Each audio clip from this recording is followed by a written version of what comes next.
before we move on to the final talk for the first hour, and it's Professor Keith Barton, and he is a very, very old friend of mine, and many people call him the glaucoma tube king, and I think he kind of is a king on the glaucoma tubes.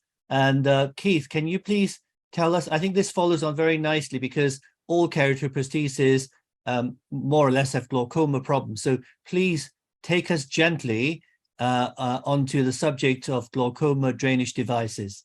Keith, please. Thanks very much, Chris. Can you hear me? Yes.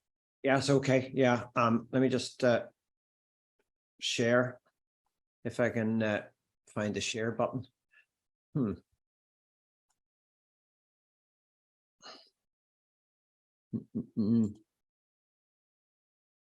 you see the screen? Yes. Okay, so talk briefly about tubes and their evolution. Really, I was interested to hear how you use the amide valve regularly with keratoprosthesis. I've always wondered, and I know the amide valves, from a surgeon's point of view, it's less challenging to put in, but it often doesn't give the best long-term pressure control. So I just always curious about that. My main financial disclosure really is that I co-designed the Paul glaucoma implant with Paul Chu and others at the National University of Singapore. When I started doing tubes, there were a couple of mantras that I felt were really tube myths. The first is that after 10 years, the corneas all fail. And here's a patient that I videoed in February last year, has got two tubes, a double plate Maltino put in the 90s, and infratemporal Barvelt in 2002. So this patient had two tubes more than 20 years ago in the one eye, and the cornea is still clear. So, okay, you may say that's an isolated example. Here's another one. This patient has got primary angle closure, which is the hardest really to tube successfully without damaging the cornea because the anterior chambers are small. And 20 years after implantation, the cornea is still clear. My feeling back then and now was that corneal failure from tube surgery is not inevitable, and a significant proportion, although not all of it, is technique related. If you put the tube in the cornea, you will damage it. The other myth was that you don't get low pressures. A successful tube is a pressure of 21 or 23 on two medications. And that's not true either. This bilaterally aphakic aniridic, a good example. I put these tubes in his eye when he was 15 years old. And he comes to see me once a year from overseas. And while the tubes are a bit longer than I would ideally have, they're well positioned, clear of cornea. They're 9 millimeters mercury in each eye. One eye is on COSOP, the other's on nothing. And what got me started on tubes was actually this randomized clinical trial that actually showed that at 5 years with a 350 Barvelt, you could expect to have a pressure of 13.7 on one medication. So that was rather better. That 13.7 on one medication was rather better with a 350 Barvelt than this kind of mantra at the time in the late 90s that you didn't get low pressure with tubes. The final thing that really sold tubes to me is this other myth that is still perpetuated regularly today, that all glaucoma surgery is time limited and you need to do one thing and then have something else that you can do later and then something else you can do later. And this is really perpetuated by people doing procedures that are not definitive, that procedures that are never going to control the pressure enough. And there are, as opposed to pressures that will, and there are procedures that will. So the idea you always need something in reserve, I think, is a myth as well. So Maltino really started the modern wave of implants with the Maltino implant in the late 60s, early 70s. And the idea that a permanent sclerostomy that cannot close is what many people think an implant is. And they miss the other important points, that equatorial drainage is important, that you need to get the plate close to the equator because the fibroblasts are less aggressive back there than they are more anteriorly. And I say people putting plates in far too anteriorly. And that the plate size is important and the plate characteristics is important. to prevent external obstruction. But it's not just the size predetermining the bleb surface area, but it's the biocompatibility characteristics of the plate that are very important, that make some work better than others. But initially, there was a high risk of complications from early hypotony with the Maltino, and the long-term pressure control wasn't good. But that, with evolution of tubes, this improved. The Ahmed valve, to some degree, fixed the flow control problem, but it didn't really deal with encapsulation very well. The Barveld implant, on the other hand, was very good at preventing encapsulation, but you had to be a high volume expert to get the flow control right, and even then it was tricky. The Barveld implant appeared in 1991. The Ahmed valve appeared in the mid-90s. We're dealing here with 30-year-old technology, and there's been very little evolution of tube surgery since then, or of any sort of glaucoma surgery for the more advanced glaucoma surgeons. And tube comparisons, if you compare the Barveld with the Ahmed valve, there were 2 randomized clinical trials in the mid to late noughties, that the ABC study that I was involved in, and the AVB study that was Ike Ahmed, Paul Harasimovich, and James Tsai, and a number of others. And they both showed the same thing. Barveld, better pressure control. Ahmed's more forgiving and easier to get right. The pooled 5-year results accentuate these differences. At 5 years, the Barveld is achieving significantly better pressure control on significantly fewer medications, which I think is what everyone expected. With a pressure of 16.4 for Ahmed valves on 2 medications after 5 years is rather less impressive than the 13 and 1.5 medications that the Barveld achieves. And that's why many of us who deal with the more challenging glaucomas will use the Barveld. The Ahmed valve just doesn't cut it. Tubes have versatility, and that's a big reason for using them. They will work, whereas a trabeculectomy can work brilliantly in a patient who's a low risk factor for failure in a virgin eye.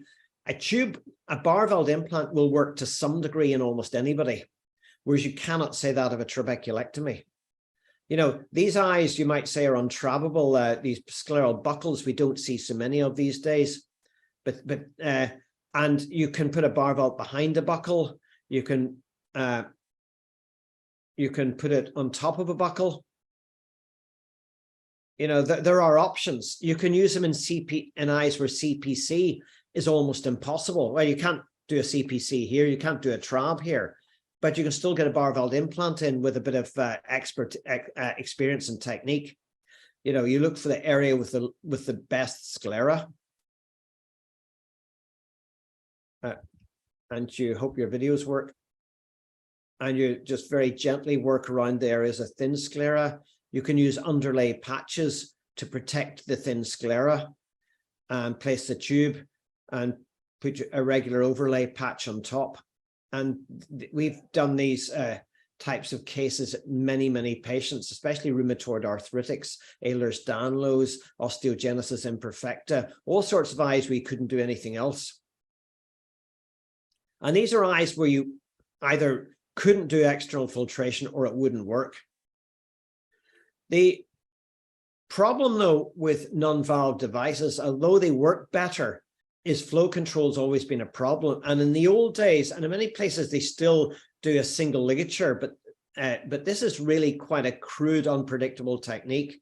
And this is it on the left, where you have a single ligature, and when it rots, the pressure crashes, and you ride out a period of hypotony. We stopped doing this 21 years ago, really, and moved to a ripcord technique, which gives you a degree of titratability. And there are various modifications of this where you can do it through a tight entry site so that there's little flow around it, or you can put extra ligatures on it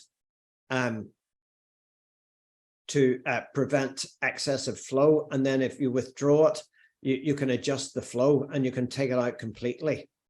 I've used the technique of external adjunctive ligatures to give a little bit of resistance so that they can be lasered sequentially and produce a stepwise reduction in pressure. This obviously requires a high volume of surgery to have the experience and the technique. You can't be doing 1 or 2 of these a year and expect to get it right. It's not difficult, but it does require the experience of knowing what you can get away with. And this does give you much more predictable IOP control than after the signal ligature technique. And traditionally, we use the supermid suture to do this with a 3O nylon. More recently, I used 3O ethylon because it resulted the supermids, there is some manufacturing variability, and we found the supermids were too tight. And this is a bar vault with an ethylon. You can see if you look out the back, you can see there's far too much flow here.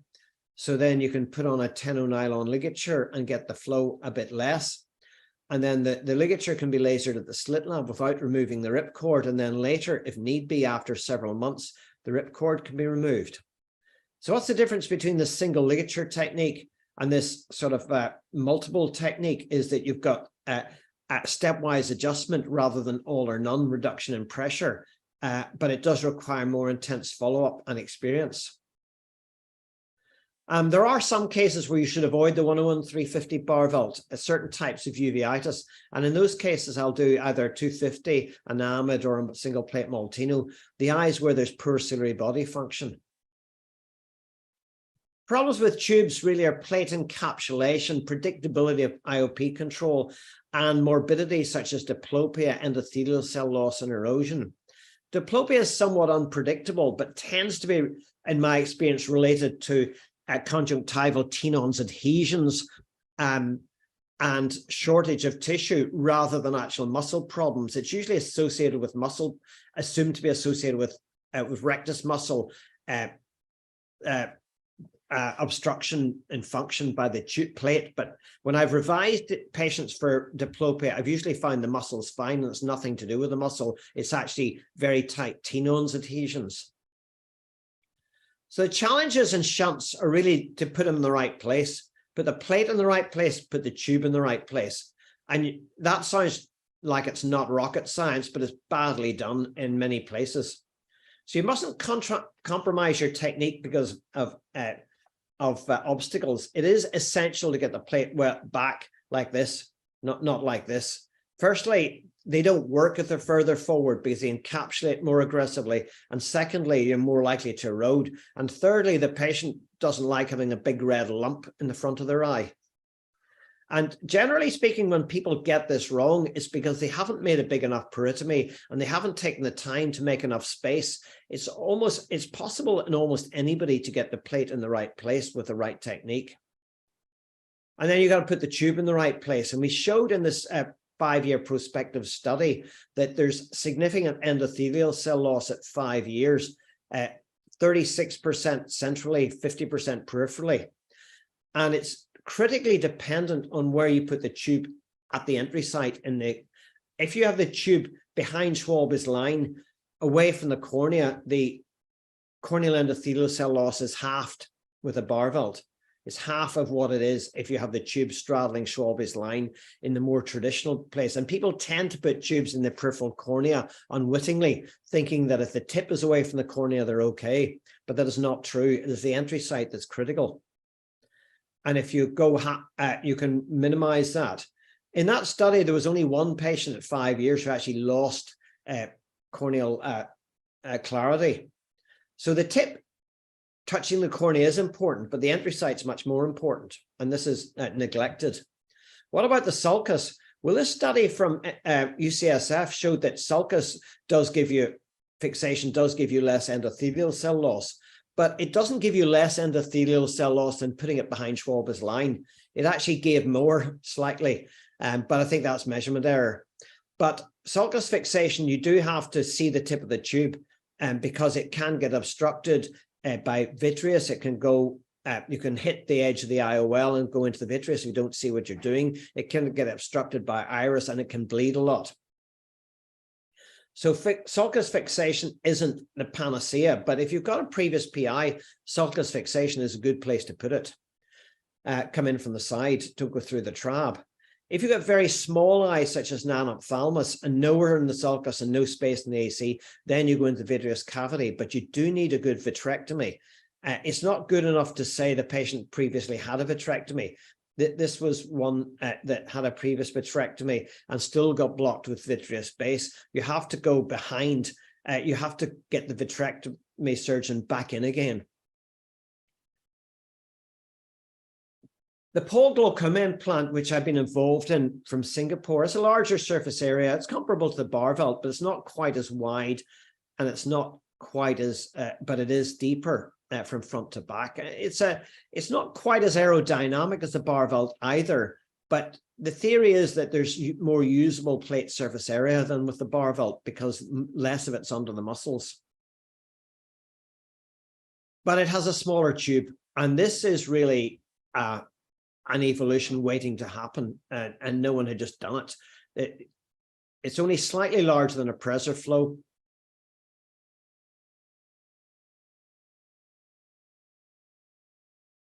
Which is, as we know, is minimally invasive. And it's a lot smaller than a Barvelt or an Amid. There's the Barvelt. And the Amid's actually marginally larger than a Barvelt, the tube in the eye.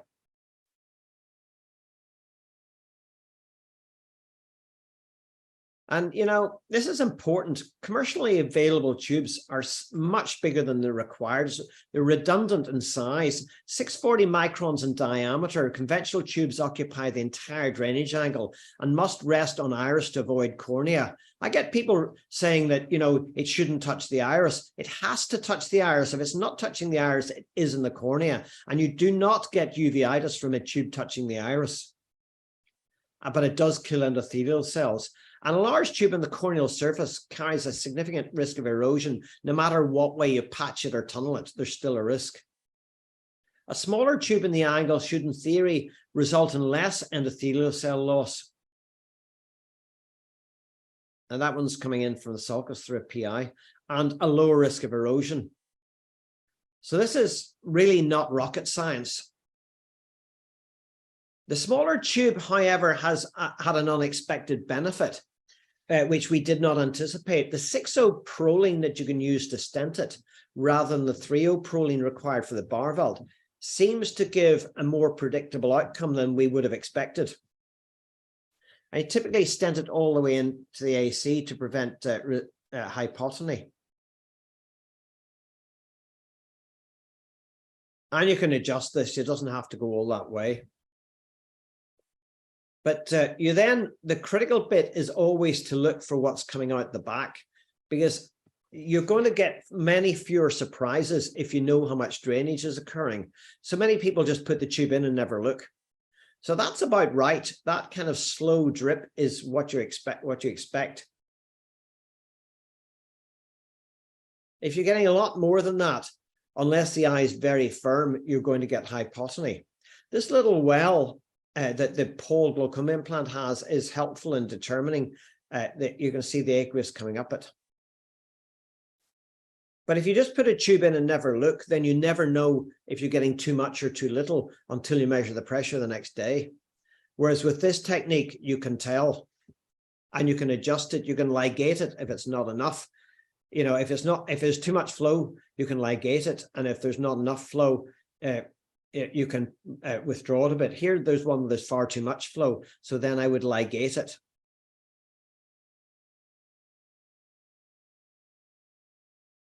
We published the outcomes at 1 year, the pole glaucoma implant in ophthalmology glaucoma.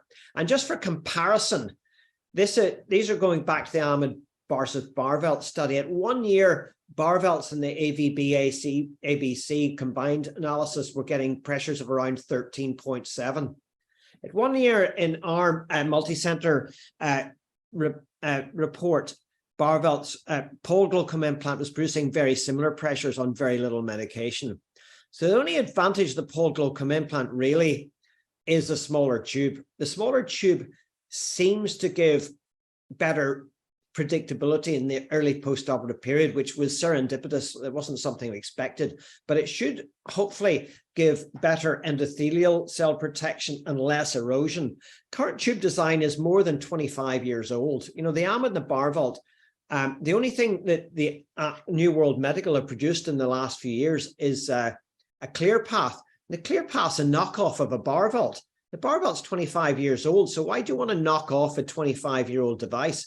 It doesn't make any sense. You know, the ADI, the Aravint implant, is a knockoff of the Barvelt. So, and it's much cheaper. So why would you use a clear path? It just doesn't. I just don't understand. Reducing tube diameter is an obvious fix that should produce benefits. And that's it. Thank you very much for your attention. There are more videos at these websites.